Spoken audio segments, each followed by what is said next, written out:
శరీరం అంతా నేల మీద పడేటట్టుగా నమస్కారం చెయ్యడానికి కావలసినంత చోటు లేకపోతే అలా తాను నమస్కరించినప్పుడు పాదముల వైపుకి తనకన్నా పెద్దలు గౌరవనీయులైనటువంటి వారు ఉండిపోతున్నారనే అనుమానం ఉంటే అప్పుడు మాత్రమే పంచాంగ నమస్కారం చెయ్యాలి. లేకపోతే సాష్టాంగ నమస్కారమే చెయ్యాలి పురుషుడు.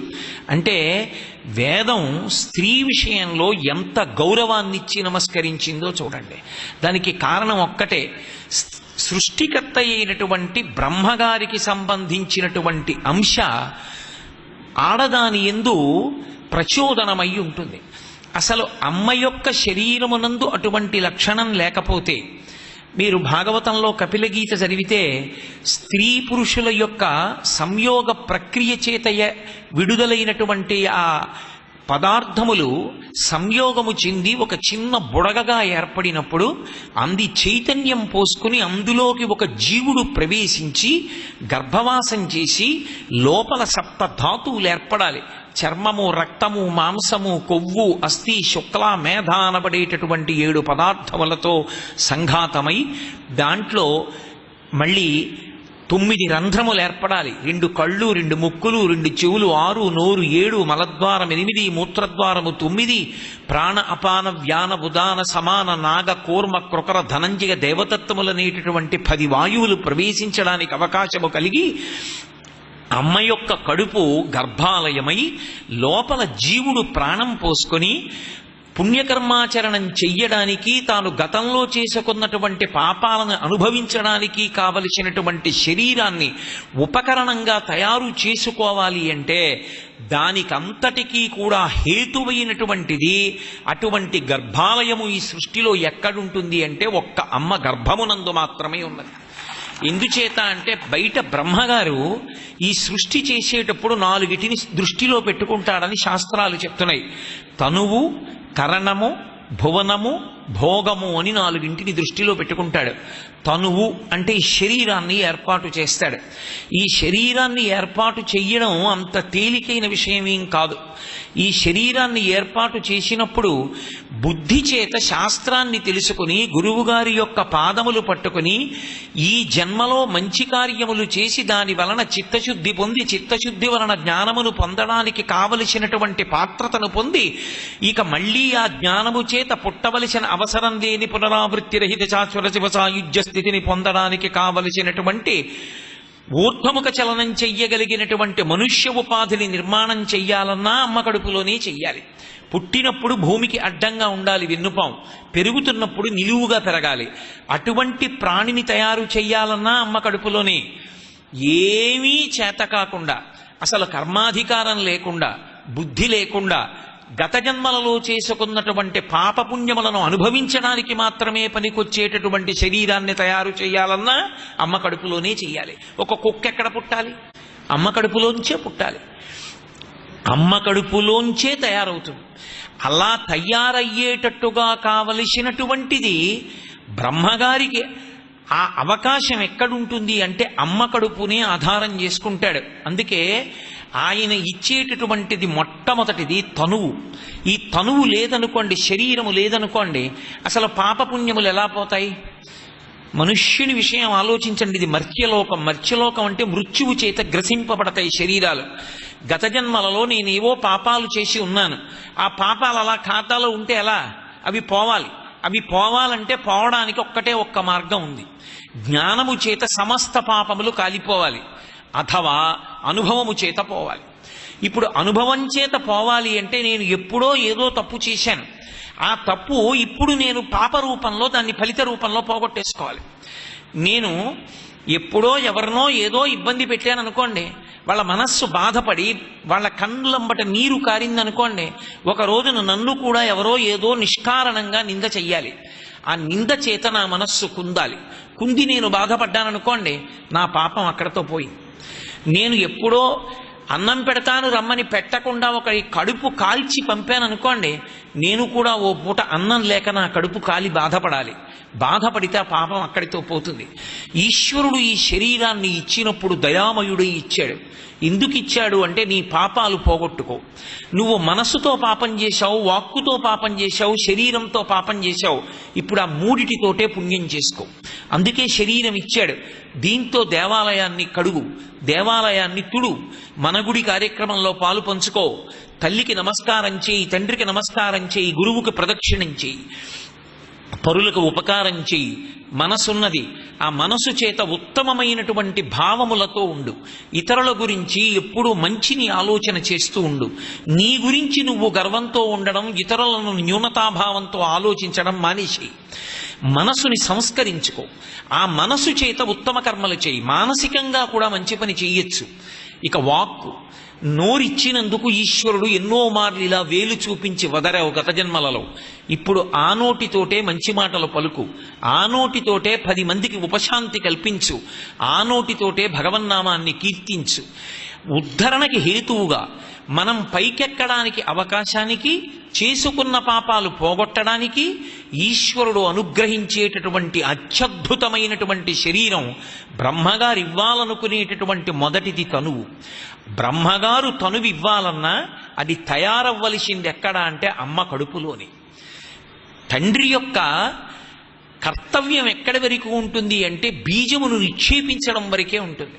కానీ 9 నెలల వరకు దానిని సప్తధాతువులుగా తయారు చేసి జీవుడు లోపలికి ప్రవేశించి వాసం చెయ్యడానికి యోగ్యమైన ఒక శరీర నిర్మాణము అమ్మ కడుపులో జరుగుతుంది. అందుకే తనువివ్వాలనుకున్న బ్రహ్మగారి కాంక్ష అమ్మ కడుపు చేత నెరవేరుతోంది. కాబట్టి అమ్మ యందు సృష్టికర్త లక్షణం ఉంది. బ్రహ్మగారు తనువిస్తాడు, దానితో పాటు కరణమిస్తాడు. కరణము అంటే మనం అంతఃకరణ చతుష్టయము అంటూ ఉంటాం.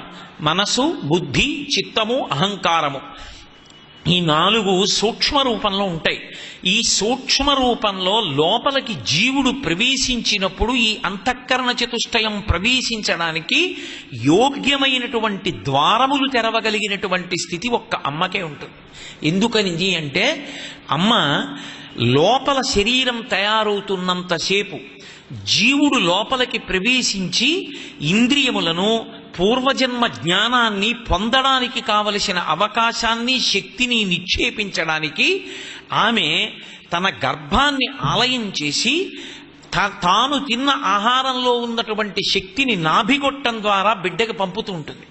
అలా పంపుతోంది కాబట్టి లోపల కరణం ఏర్పడింది, అంతఃకరణ చతుష్టయం ఏర్పడుతోంది.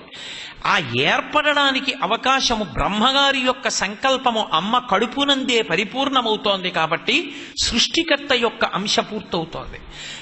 మూడవది భువనము అంటే బయట ఉండేటటువంటి సమస్త భోగోపకరణ సంఘాతం.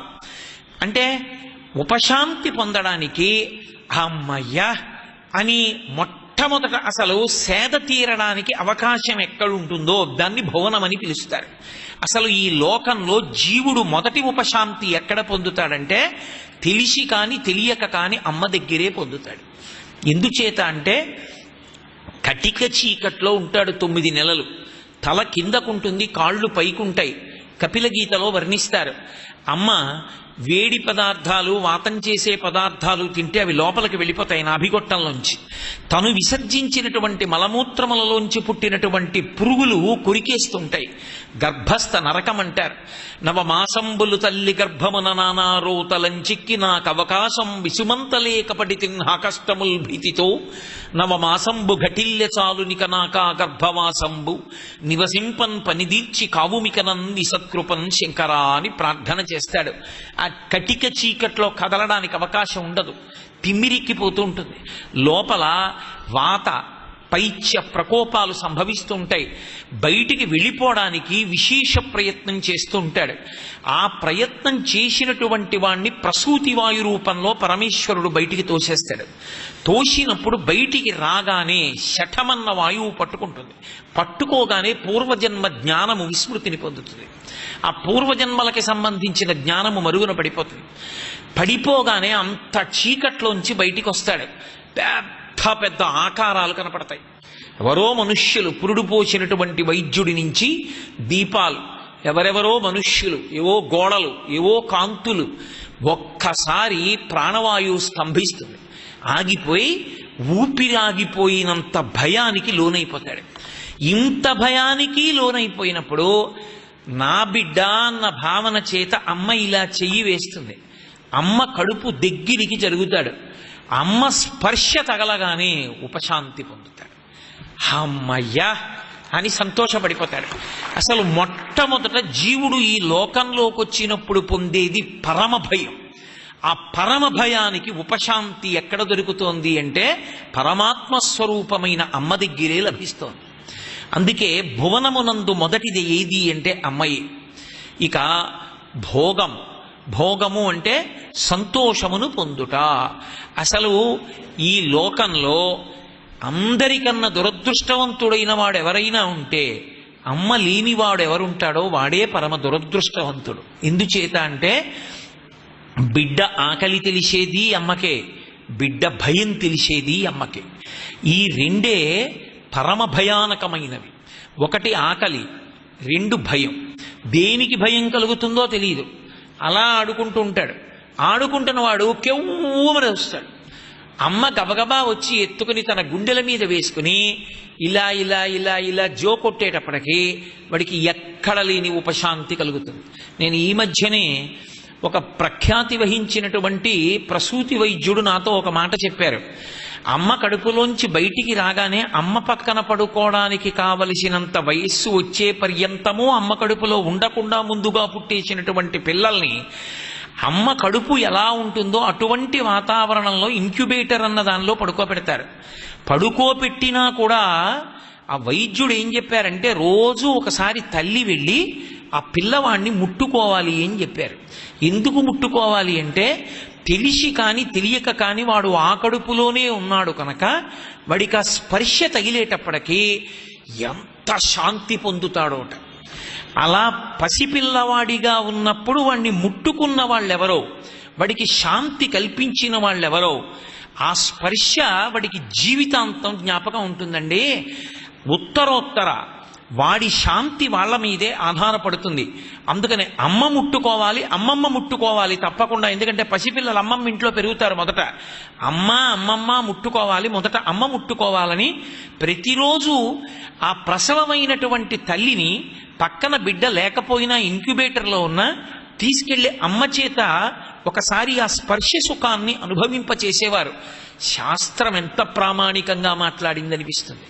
కాబట్టి భోగమన్న మాట, అసలు సంతోషము అన్న మాట ఎక్కడైనా ఉంటే కేవలము అమ్మతనంలోనే ఉంటుంది. అందుకే శంకరాచార్యుల వారు శివానందలహరి అన్నారు. శివానందలహరి అయితే ఒకటి, రెండవది అమ్మవారి గురించి చెప్తే ఏమవ్వాలి? శ్రీమాతాలహరి అవ్వాలి, లేదా శ్రీమాతానందలహరి అవ్వాలి. ఆయన నా అనలేదు, సౌందర్యలహరి అన్నారు. సౌందర్యం అంటే అమ్మయే సౌందర్యం. సౌందర్యము అంటే మనసుకి ఆనందం కల్పించడం, మనసుకి ఉద్వేగం కల్పించడం, మనసుకి ఏదో ఒక సంతోషాన్ని అందించడం కాదు. అన్ని వేళలా మనసు అందుకున్న సంతోషాలు అన్నీ క్షేమకరాలు కావు. నేను మీతో ఒక ఉదాహరణ చెప్పాలంటే, దూరంగా ఒక పులి కనపడింది అనుకోండి, దాని పంజా విప్పినప్పుడు చాలా అందంగా ఉంటుంది, దాని గోళ్ళు అందంగా ఉంటాయి, దాని ఒంటి మీద గీతలు అందంగా ఉంటాయి, దాని నోరు తెరిస్తే దాని కోరలు అందంగా ఉంటాయి. అలాగని అంత అందంగా ఉంది కదా అని పులిని నేను వెళ్ళి దాని గోళ్ళు ముట్టుకోగలనా, దాని పంజా ముట్టుకోగలనా? ముట్టుకోలేను. అందంగా ఉన్నవన్నీ క్షేమకరాలు కావు. నాగుపాం చాలా అందంగా ఉంటుంది. ప్రదోష వేళలో నాగుపాం బయటికి వచ్చి ఆడుతుంటే దాని పడగల మీద ఆ విష్ణు పాదాలు కనపడుతుంటే, ఆ సంధ్యా సమయంలో సూర్యకిరణాలు పడుతుంటే మెరిసిపోతూ ఎంత అందంగా ఉంటుందో, అంత అందంగా ఉంది కదా అని నేను వెళ్ళి నాగుపాం పడగ పట్టుకోగలనా? అందంగా కనపడినవన్నీ క్షేమకరాలు కావు. అందంగా కనపడకపోవడం అన్నది లోకంలో ఎప్పుడూ లేనిది ఎవరి విషయంలో అంటే ఒక్క అమ్మ విషయంలో. లోకంలో ధూర్తతనమని ఒక మాట. నా భార్య కన్నా పక్కింటి వాడి భార్య అందంగా ఉంటుంది అనడం ధూర్తతనం. ఆ మాట ఏ పురుషుడి నోటి వెంట రాకూడదు. ఆ మాట అన్న ధూర్తుడు ఉంటాడేమో, మా అమ్మ కన్నా వాళ్ళ అమ్మ అందంగా ఉంటుందని ఎవరు అనడం. ఎవరి అమ్మ వాళ్ళకి అందం. అమ్మకి ఎంత ఐశ్వర్యం ఉంది, అమ్మ ఎంత చదువుకుంది అన్నదానితో సంబంధం ఉండదు. పరమ ఐశ్వర్యవంతురాలు, ఆగర్భ శ్రీమంతురాలైనటువంటి ఆడది కూటికి లేనటువంటి ఒక ఆడదానికి పుట్టినటువంటి బిడ్డన్ని వచ్చి ఎత్తుకుందనుకోండి, ఎత్తుకుని నోట్లో పంచదార పెడుతుండనివ్వండి, ఆ పిల్ల పంచదార తినకుండా వెనక్కి తిరిగి రెక్కాడితే కాని డొక్కాడక చెమట పట్టి ఒక రహదారి నిర్మాణంలో ఒళ్ళు చెమట పట్టి కూలి పని చేసుకుంటున్నటువంటి తన తల్లి వంక చూసి ఏడుస్తుంది తప్ప, ఇంత ఆగర్భ శ్రీమంతురాలు ఇన్ని నగలు వేసుకుంది, ఇంత ఐశ్వర్యం ఉన్నది, ఈవిడ పెట్టిన పంచదార తిందాం మా అమ్మ ఏ పాట అందం. అమ్మయే క్షేమం, అమ్మయే సంతోషం. ఎంత వయసు వచ్చేనివ్వండి, అమ్మయందు అందమేది అంటే క్షేమమే. ఎంత వయసు రానివ్వండి, అమ్మకున్న గొప్పతనం ఎక్కడుంటుంది అంటే అందరికన్నా పనికి మాలిన వాడెవరో వాడినే అమ్మ ఎక్కువ ప్రేమిస్తుంది. లోకంలో మిగిలిన వాళ్ళు